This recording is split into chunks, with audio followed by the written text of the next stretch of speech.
Despite the critics' every attempt to trash this movie, Rambo Last, this movie is still selling pretty well on Blu-ray and DVD. It just seems that the fans continue, people who actually like the franchise are going to buy this movie on Blu-ray and DVD. And the critics, the critics are completely. I haven't seen Rambo Last, but the critics absolutely hated the movie for the absolute stupidest reasons ever. They hated this movie. They tried to cancel it so much. They put the movie on the worst picture for the Razzies, even though because they made the villains a certain race of people, and the 5 people on Twitter didn't like that. Even though there's much more worse movies that have come out this year, such as Arctic Dogs, there was Dark Fate, which of course the critics loved. There was Charlie's Angels, which of course the critics loved, where the woke critics loved and woke Hollywood loved. And let's not forget Man in Black Natural, which should have been put on that list as well. But of course, 5 people on Twitter have been angry and they put that movie on the list.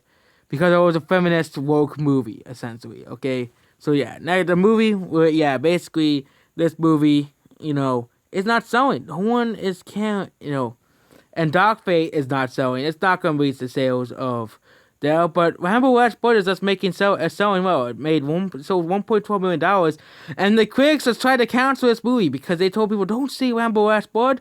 Our main villains are, minorities, okay? How dare you make the cartels in Mexico villains in a movie, okay? How dare you make that a plot line in a movie, okay? And yeah, it was the same thing with the Peppermint movie when that came out. They were complaining, okay, that movie was so, it was a movie of hate, essentially, okay? That they made, a certain group of people.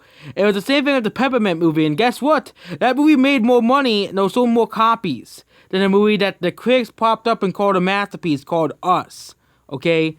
Rambo Last Blood sold way more copies than Us, okay? When people see, and another movie that also came out the same year, Alita Battle Angel, they compared about that movie as well. And guess what? The movie that they called a masterpiece, Us, made $136 million, still sold less copies than both movies, okay? It just seems, I think, people are at a tipping point with the critics, okay? People are just sick of the critics calling movies garbage for stupid reasons, okay? The Razzies lost, okay, they essentially, they gave Godzilla King of the Monsters worst remake, even though those movies like Charlie's Angels that these woke critics called masterpiece, and they didn't want to get backlash on Twitter from calling, Charlie's Angels on the list, even though Charlie's Angels was one of the worst movies of the year. They didn't want to get backlash for putting Black Christmas because they loved that movie because it was a woke movie, okay? Same thing had Gretel and Hansel. They loved that movie too, and nobody watched it. Gretel and Hansel flopped. Black Christmas flopped. Charlie's Angels flopped. Okay? Woke movies do not sell. But Rambo Last Blood, it's sold because people like the movie. People like the action scenes of the movie. And yeah, Rambo, it's probably going to sell like 1.4 million copies by the end of this year. People are going to, it'll probably sell really, really well by the end of the year. And it's going to be a success on Blu-ray and DVD. Which basically make up its losses. This movie is essentially making up its losses that it had on, the box office, where it had like a $20 million loss. Yeah, basically Rambo Last Blood has always made back its money on Blu-ray and DVD. And yeah, that's basically it. Goodbye.